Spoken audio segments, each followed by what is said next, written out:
It was actually easier than advertised, easier than even I thought about. As long as you don't spend frivolously, it was kind of the easiest way to get there. Like the whole point, I think, about wealth is understanding that you don't have to spend every dollar you earn.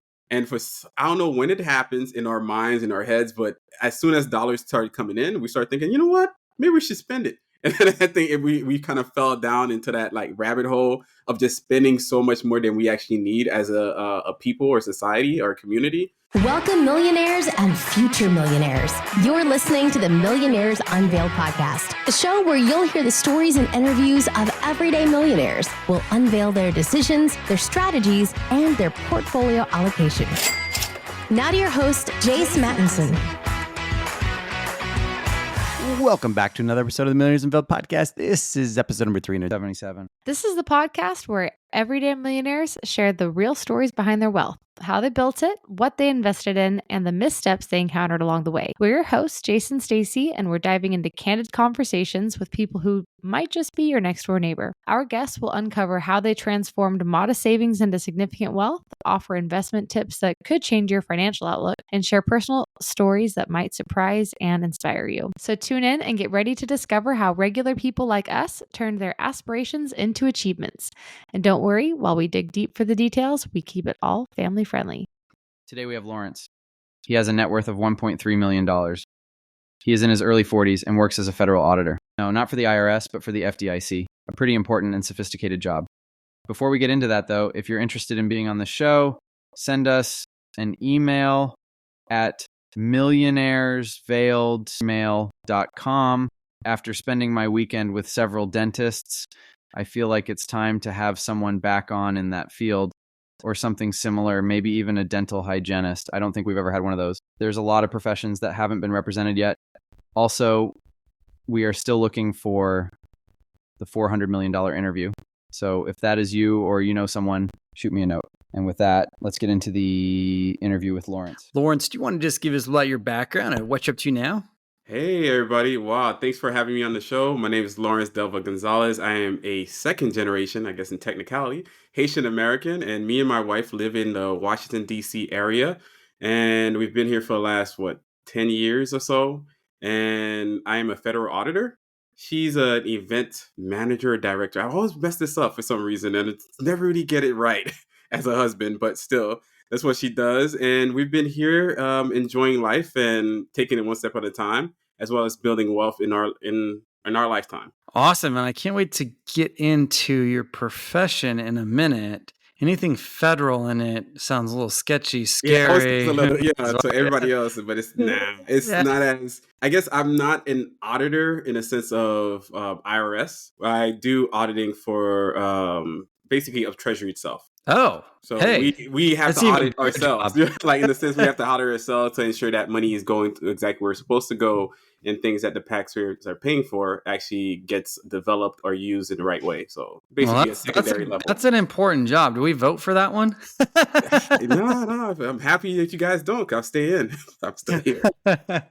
Cool. Well, before we get into the details of being second generation and getting into being a federal auditor, what is your net worth today? Our net worth today is 1.3 million, a little bit over. And it's actually comprised of anywhere from, our assets are like 1.5 million right now, and our liabilities are 200,000. And ultimately, yeah, it's been a grind to get to this point because we started off with zero back in 2014. I started off with a lot of debt, $125,000 worth of student loan debt.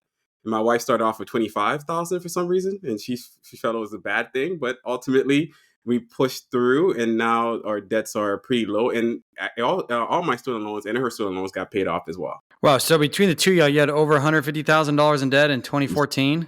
Yes. Wow. And that was the shock when I actually did my numbers for the first time to know that's how much debt I had. It actually started off at 110.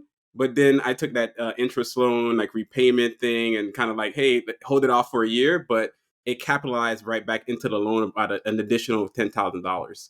So it ended up being a lot more in the end of the day. But yeah, I had 125,000. About 30 of it was undergrad, and 90 or so of it was graduate school loans. Wow. So 150,000 in the hole. all the way up to basically 1.3 now. How is the 1.3 broken up now? The 1.3, as far as the assets themselves, it's the assets are 1.5. The cash is around $10,000. The investments are 948,000, or close to 949,000. The real estate itself portion is around, the equity of it is 518,000. The auto is around 42,000 because it's brand new as of last year.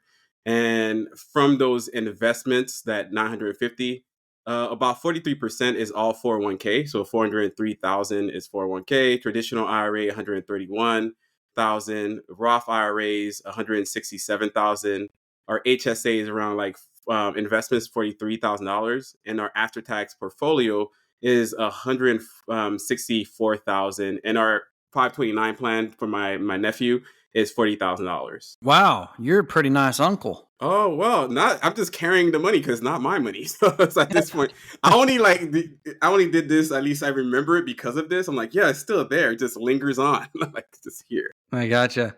So the money that you've got invested in the retirement vehicles, is that mainly in index funds, bonds, stocks, mutual No, funds? strangely enough, majority of the ones in the 401k stuff is all mutual funds because that's kind of how it works. So I'm in the government one, which is the TSP. So it's kind of like a lot of it more, it's like 90-10 split as far as equities to bonds or cash. And the rest, I believe, is around like 20 holdings that I have are just random positions, either things like NVIDIA, Beckham, I think, well, let me see. NVIDIA, Make America, or so on and so forth. So you have a whole gander of it. And I actually post my entire portfolio online because I don't know if it helps anybody, but it's just like they wanted to know. So here's what it is. So majority of it is actually equity positions. Cool. And how long have you been contributing to those tax advantaged accounts? 2014, exactly when we actually moved up here. So I got a job offer to come to DC in late 2013. So I was here as of December 17, 2013. So I started investing into that 401k, and my wife also started investing in her 401k as of 2014. Okay, so 2014, this really kind of got rolling. How did you start making investments in the after-tax brokerage and everything? Kind of walk us through, like when dollar comes in, where does it get allocated first, second, third, fourth positions, kind of down the line? Yeah, I think when I got here, my first instinct was to actually break it down in a way that makes more sense. I think our debt was so high at the time, at least my debt was so high, 'cause I didn't know my wife just yet.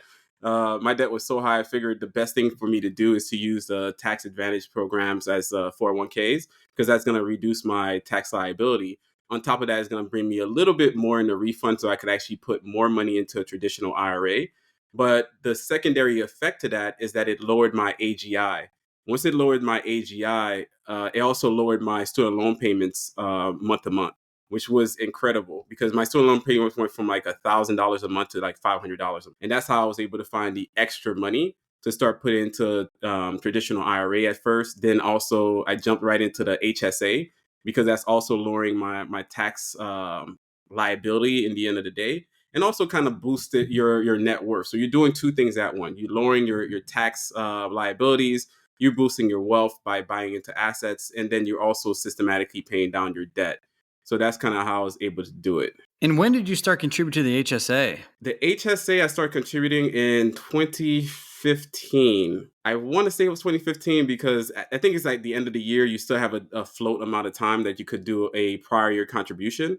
So I think I might have even got back into a little bit into 2014, where I pulled some money from 2015 to actually contribute into 2014 section. So I think it was like 2015 when I started the HSA. And talk us through, I mean, going from 0 to 60, I mean, what spurred you to kind of just, bam, I'm going to pay off all this debt. I'm going to start contributing to all these accounts and I'm going to get myself so I'm a millionaire in less than 10 years. Starting off the entire process, I'm from a neighborhood that I never known anybody to become a millionaire. Like that's something like completely, beyond scope. Like my mom never made more than 30K a year. That's literally, I know that because I did her taxes at the end. I also looked at her social security benefits to look at all those years. I'm like, wow, we were really poor. Like, first I was like, I thought we were kind of not doing well, but then I looked at it, I was like, yeah, we really didn't make that much money at all. And somewhere along the way, I think it was 2012 when it really kind of hit me, especially when the debt was kind of brewing. I needed to do something drastic. And at the time, we were in a 4 bedroom, 4 bathroom kind of like housing in the college town of Tallahassee with me and my friends, and all of them were looking at TV. And somebody said, "Hey, the reason we can't invest because we don't have any money." And for some reason, that rubbed me the wrong way. So I was like, I don't know what's gonna happen. I'm just like, oh, you know what? I'm gonna go back to the room, and I pulled up Mint at the time where it was still existing.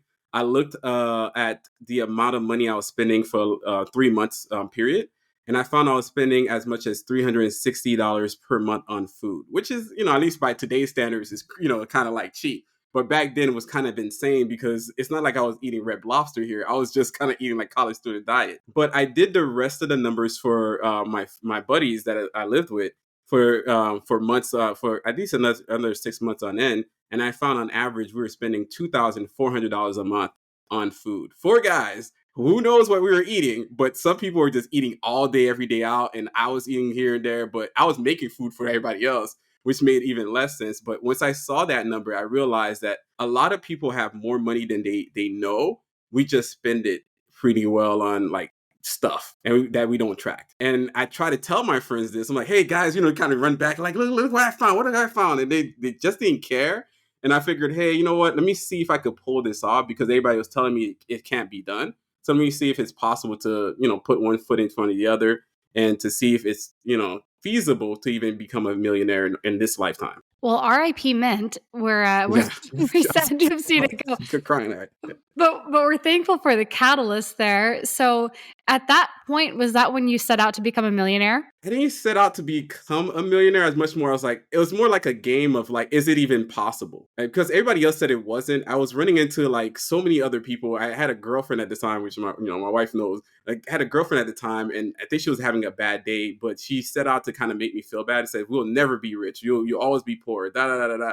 And the more and more people told me this, the more and more I was like, let's see if this is possible, if this is probable. Let's see if there's something we can do to actually work the numbers. And I looked at the numbers like, you know what? Maybe not in 10, maybe in 20 or 30 is possible. It's not the end of the world. If you just kind of do some of these steps, is probable that you get there. And you try to explain that as much as possible. I used to go to a lot of middle schools, high schools, and even colleges and just shared everything that I found in regards to financial literacy or personal finance because it was never taught to us, at least not in clarity as far as what can you do, like step to step to step, and how can this money turn into something else? So I didn't set out to be a millionaire. I just set out to be wealthier than I was at the time, which was broke. Right. Not which the bar was low, but that Yeah, the bar was really low. Also, RIP the ex-girlfriend. I love that these people kind of lit the fire underneath you. There are two ways to take negativity towards you, and one is fuel for yourself, and the other is just kind of, ho hum. I guess I'm going to chalk it up, and that's who I am. But you went out and set out to become, something greater and building that net worth.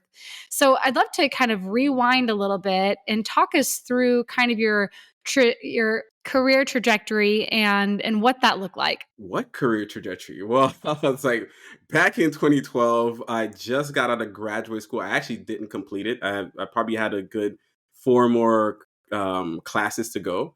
And it just, the debt started to become so overwhelming that it just, like, one day I think I looked at the debt, it was like 80,000. I was like, I don't know if I could do this anymore. And I couldn't grasp the content at the time, which was taxation. For some reason, nothing actually clicked until I actually left the school. That's where everything just kind of made sense. It fell into place. Right. But at the time when I got out, there wasn't a lot of opportunities, a lot of chances to really work. I think I was down to like my last couple interviews where I almost kind of gave up. I was like, you know what, God, if I have any job at all, I will make it work. And the job that came up was working as an assistant secretary for the Department of Agriculture for the state of Florida.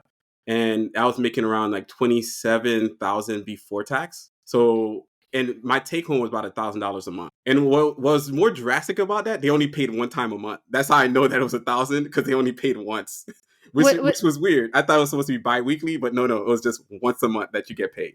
Was that below minimum wage at the time? I don't know if it was below minimum. I just thought it was really, that was the start that I had. And I literally said to myself that whatever job I had, I was going to maximize the money. and I was going to see what I can do to make it work. Because, as I said before, I'm second generation Haitian American.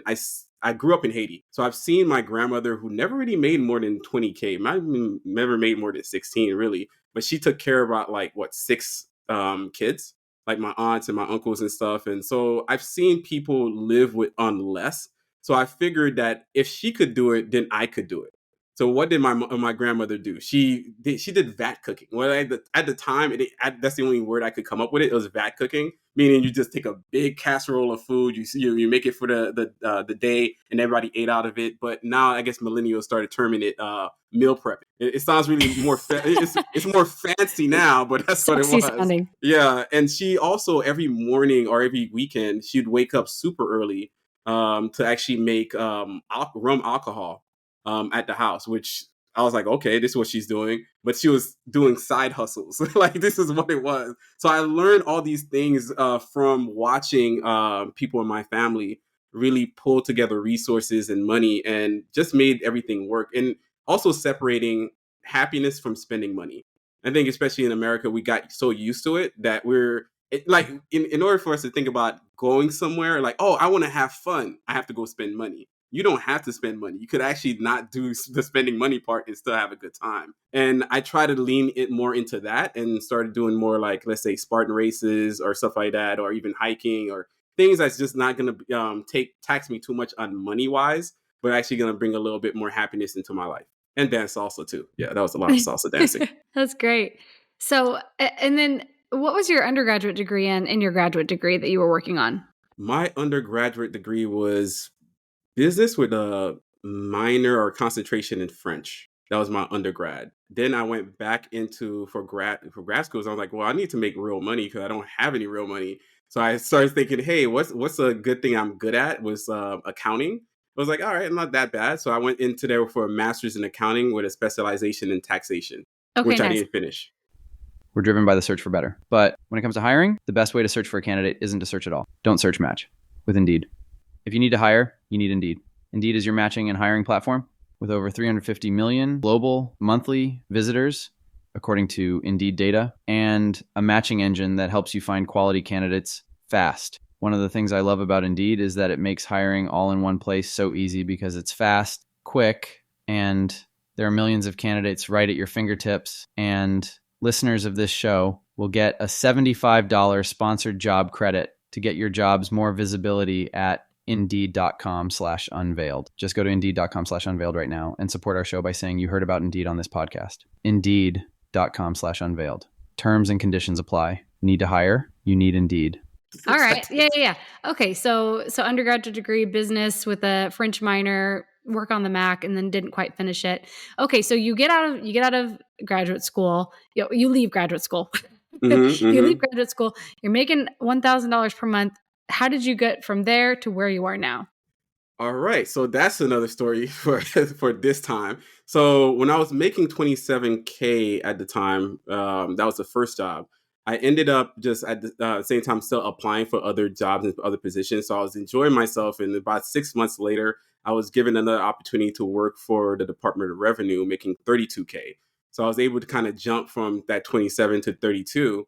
And from the 32, I worked probably another 6 or 7 months there. I thought I was doing a good job. One of the ladies said, "Hey, you should apply for a promotion in your position as a revenue accountant."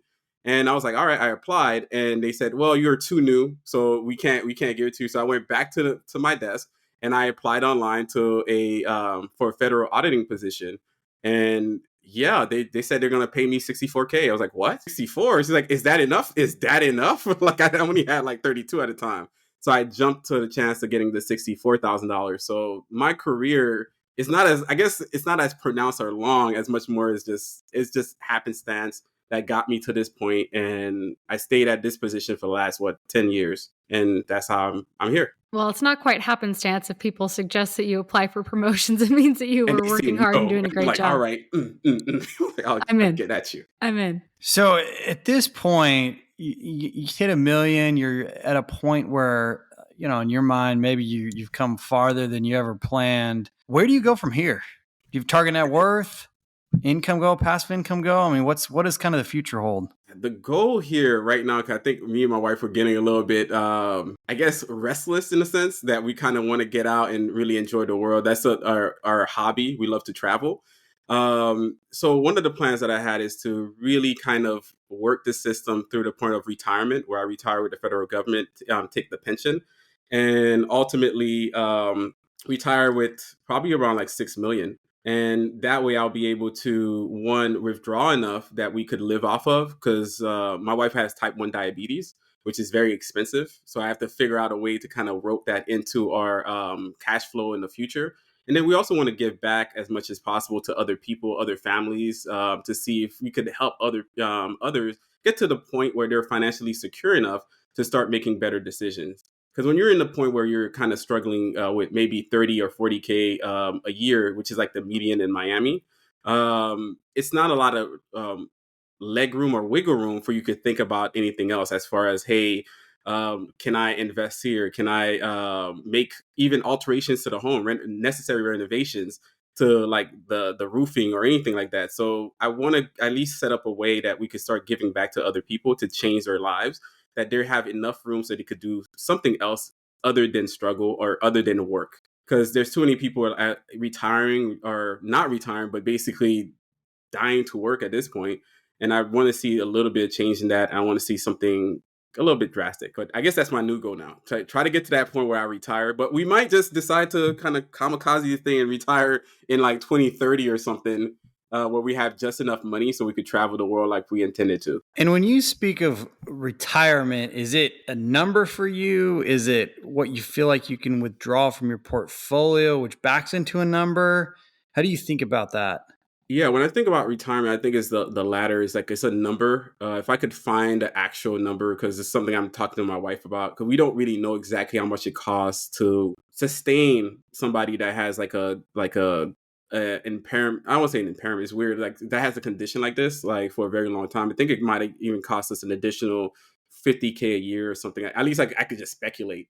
So if there's a number we want to retire off of, it would be morely probably like 125,000 with inflation included. So we can actually have enough money to go about day to day, not having any liabilities that we're carrying into retirement, but also be able to travel and live overseas. And that's kind of the goal: live in probably Portugal or Brazil, or probably both. And why Portugal or Brazil? Amazing. They are amazing. Brazil, I've been there a few times. I guess I'm partially Brazilian at some point on my dad's side.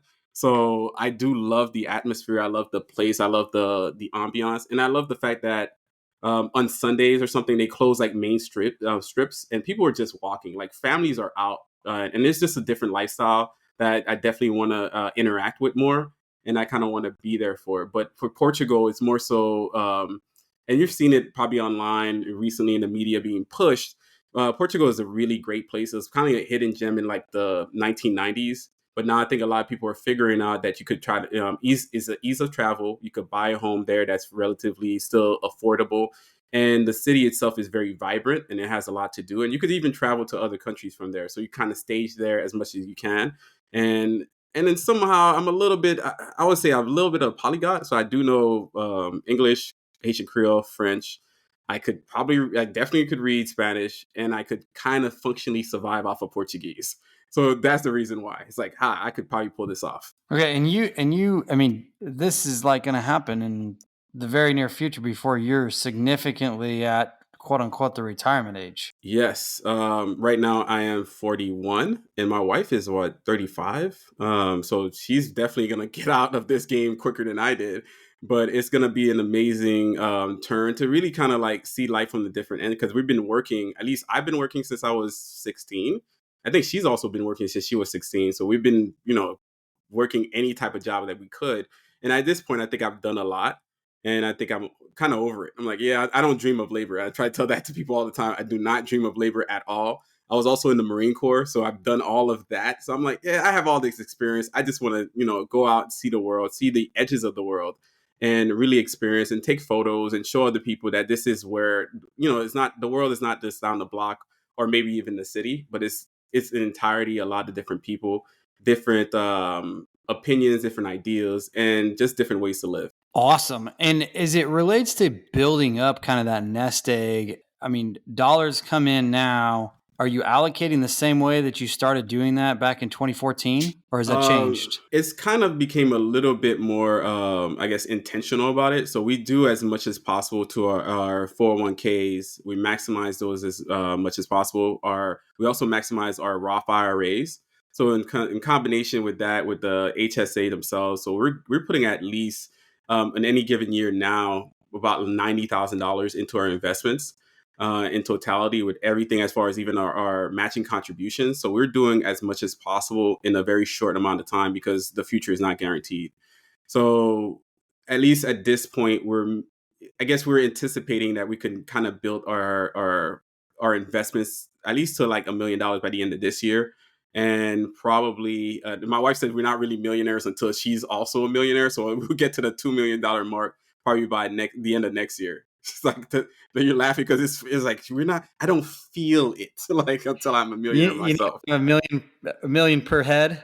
Yeah, I'm like, I don't know. That's how it works, but I guess it gives me something else to kind of push forward and just kind of keep maximizing that as much as possible. When it comes to your HSA, are you using that? You mentioned your wife's medical expenses. Are you using that, or are you using it primarily as an investment vehicle? She uses her HSA 100% all the time, so that's she's active into her HSA.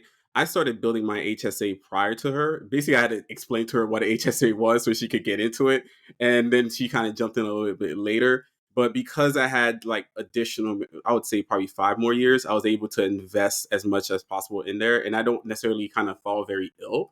So a majority of that went into the investment side, and it kept on growing. And this is one of those things that I highly try to recommend HSAs to people. When my HSA, the HSA plan that I'm in right now kicks back at least $1,000 into my high deductible health plan kicks back $1,000 into the HSA per year, which is amazing. On top of the fact that my HSAs now can actually grow and also build dividends. So it's actually been kind of like, churning along because ultimately, like, I want to get that to at least $100,000 before I kind of slow that down a little bit, just to have that as a cushion for a healthcare whenever that happens. Nice. We love a good HSA investment. It works. It's amazing. When it comes to your relationship with your wife and you guys working through this wealth journey together, what kind of role has she played? Uh yeah, I think my wife is probably the best part of this because I think if you have the right spouse with the right attitude, it can kind of work functionally. My wife does majority of the meal prepping anyway, so she's more of a DIY because she kind of sometimes like I kind of have to do it because of us, but ultimately she's actually happy to do it. She does her own nails. Like, let's say if I pop a button in the shirt or something like that, she's quick to actually fix it. So she's one of those people that is very much do it herself type of person. And as far as the finances, she kind of relented that role to me. I keep her abreast of it. We do like quarterly meetings. I let her know what's going on with her investments, where it's going, and what we're doing. But for the most part, she's just kind of, in a supportive role in regards to it. She's fine with it. We both work, so we both bring in income. And as long as I guess she gets to spend as much as she wants on food and groceries, I think that works. And I kind of like, I guess, bribe her every year with like 2 trips. So one for her birthday and one for, I guess, the holidays during our honeymoon period or something. So yeah, I kind of trick her too, because if I don't take her for that birthday trip, her friends or her sisters will show up and she'll spend even more money. So I have to get out this country. I, You I can't like leave her alone. Don't leave her alone. I like the birthday trip situation. I think that's a good trade-off. I will try to spend minimal money so we can put as much away as possible. And in return, we're going to go on some sweet vacations. I think that's a good setup. It's more of a trick. It's not really. That's something she knows, and she doesn't listen to me enough to say it. But that's what I'm doing. It's like because anytime that she's here long enough, it's about a $1,000 weekend. I'm like, that's insane. We could have just traveled. I love that. And do you also have a pension with your job as well? Yes, with the government, we have a pension. At least we have the FERS. There's some that have the CSRS. I believe it's service retirement system that they had prior for people that are a lot older than I am. But for the federal retirement system that we have right now, it's around like the average of the highest 3 years. like 33% of that. So if it's like $100,000, that is your high average, whatnot, and you multiply that by 33%, you're getting around $33,000 a year. So depending on how I guess my salary keeps increasing, or what that ends up being, it's going to be a pension around like $44,000 per year. So they do track it very well, and they could, you could see it. So I have like an additional 14 more years to do in order for me to get out this system and kind of recoup those pension costs or pension income. Is there there's a certain age that you need to work until in order to receive the pension then? Yes, there are a lot of very tricky rules, but I think if you start off later in life, like in your 50s, the age limitation is kind of off there. But as well as, I guess, if you started off maybe like in your 20s, you probably have to put in a good 25 years to actually get it. So the rules a little bit tricky there, and you kind of have to play around with the numbers. But ultimately, because I already had like the military experience, some of that actually counts as well. So I'm able to kind of like get out a little bit sooner than most people would. Okay. And are you waiting for that for your retirement as well? And that's the hard part. Do I sit here and wait 14 years, or do I get out of here in like six? I think I'm gonna have to take it every 1 year at a time to see if I could still have enough like within me to kind of stick around. I definitely, want to be out there in the world and experience more. We got some airplanes waiting for you. I don't know if we can hold on 14 years. Yeah, I don't know. I'm like, but if I do stick around, it's gonna be for the betterment for my entire family. And if I have to do that level of work, then I have to just put up with it, I think. Awesome. Well, let's wrap up with some rapid fire questions. What's the most expensive pair of shoes or pants that you've ever purchased? Shoes or pants? Wow, I don't recall shoes or pants. Dang, it's like $150 maybe for some shoes, and that's like dress shoes or something. So that's probably the most expensive I've ever gotten. And I think Okay. that the jeans is like way back when I was a kid. I probably bought a jeans. I was like $80. I'm like, it was insane. I don't know why they even sold those things. It's a scam completely.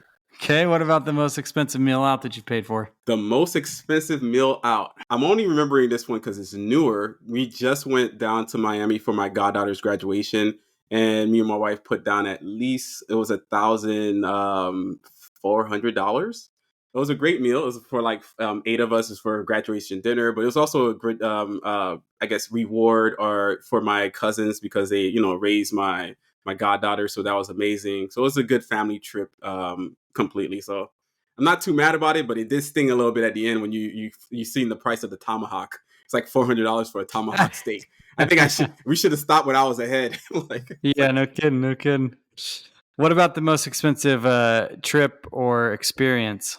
The most expensive trip was probably in 2019. Me and my wife went to 12 countries in 14 days. We spent $7,775. We really recalculated down to a T. But that trip Wow. was amazing.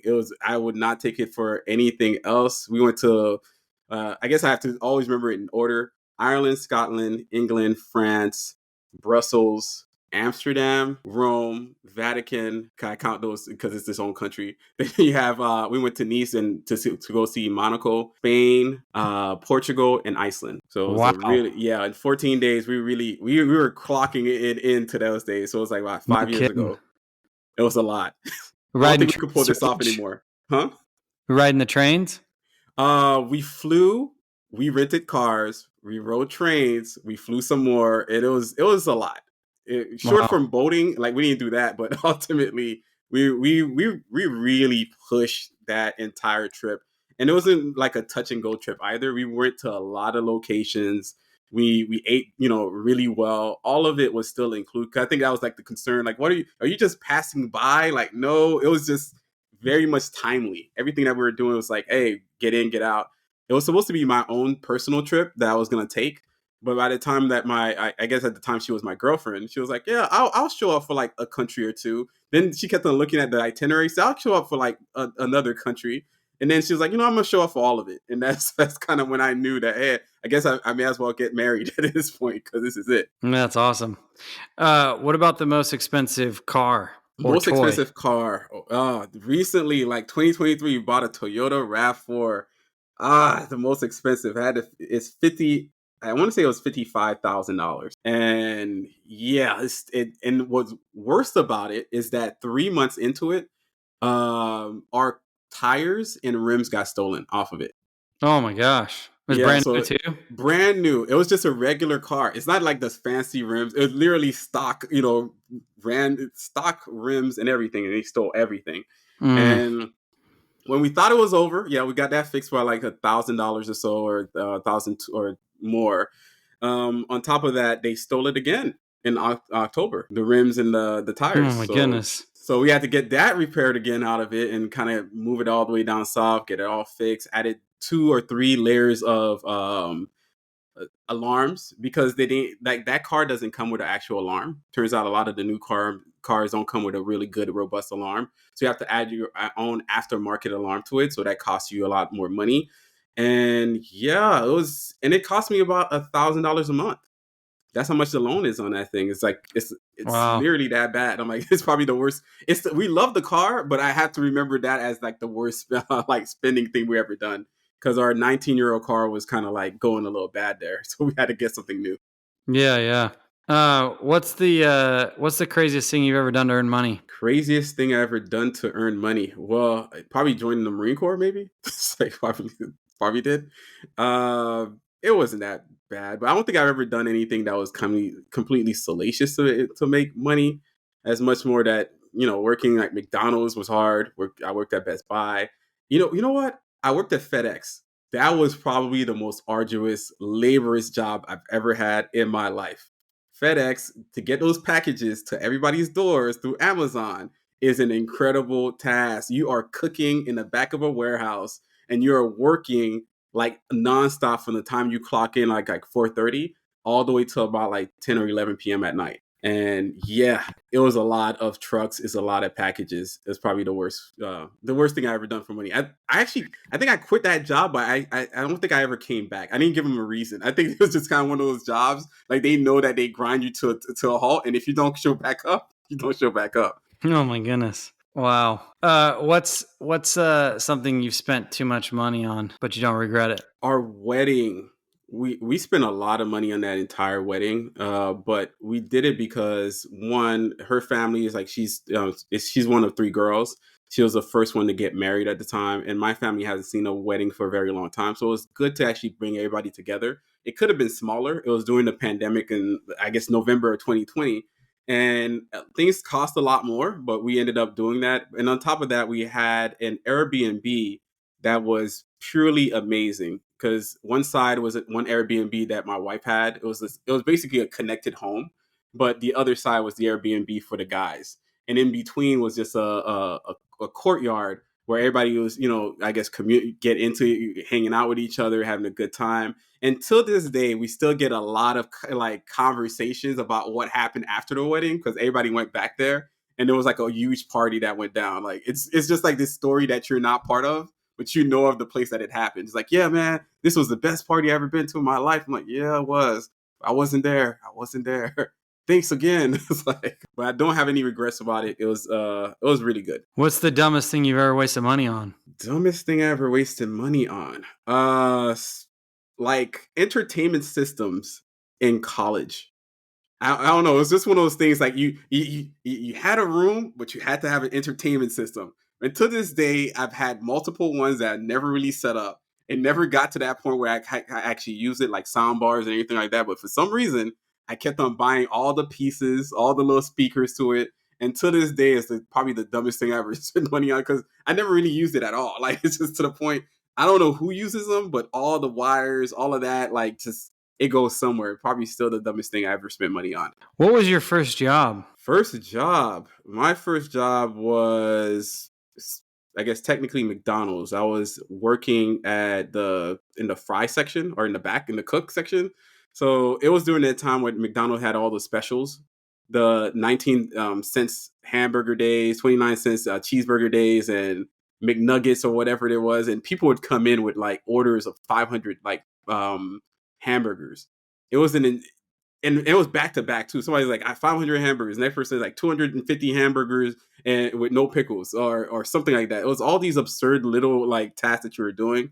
But yeah, we were working in the back there for a very long time, getting all these orders in, and people were. I don't know who the parents were at the time, but you guys were milking us dry. Like they use it because every little party or something like that, they're like, oh shoot, go to McDonald's and it's a sale, so we may as well get all the food for all the kids and the fries. And it was a lot of work. What's a closely held belief that you once had that you recently changed your mind on? Closely held belief. How difficult it is to actually build wealth. It was actually easier than advertised, easier than even I thought about. As long as you don't spend frivolously, it was kind of the easiest way to get there. Like the whole point, I think, about wealth is understanding that you don't have to spend every dollar you earn. And I don't know when it happens in our minds, in our heads, but as soon as dollars started coming in, we start thinking, you know what? Maybe we should spend it. And then I think we kind of fell down into that like rabbit hole of just spending so much more than we actually need as a people or society or community. And instead, we should just probably just slow down because it's literally easier than I thought it would be to kind of get to this point. And I try to tell that to my friends all the time, tell that to other family members and other people that you can actually, build your wealth without actually doing, I guess, everything else that's under the sun, just by actually controlling your own personal finances and your own impulses. Awesome. Any last pieces of advice for somebody who's just starting out on their journey? Last piece of advice, I actually heard you guys on the Marriage, Kids, and Money podcast. And I think that's how I became familiar with you guys with Andy Hill. And I was like, all right, Oh, yeah. I know let me Andy give it a pretty well. listen.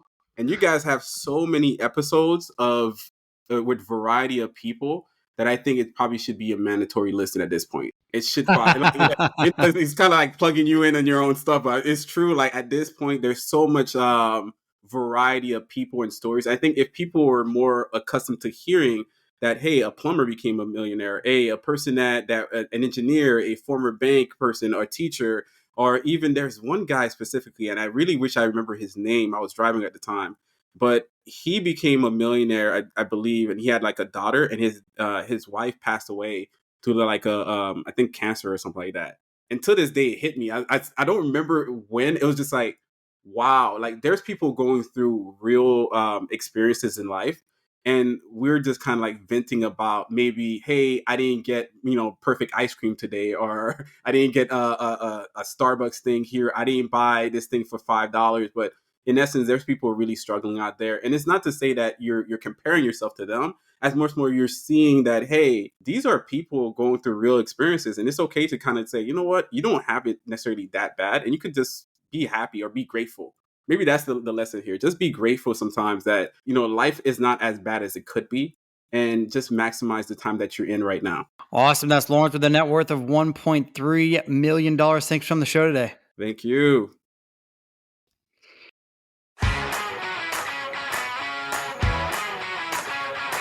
Thanks for listening to the Millionaires Unveiled podcast with Jace Mattinson. For more stories, investment opportunities, and information, check out our website, millionairesunveiled.com. See you next time when you'll hear from another everyday millionaire.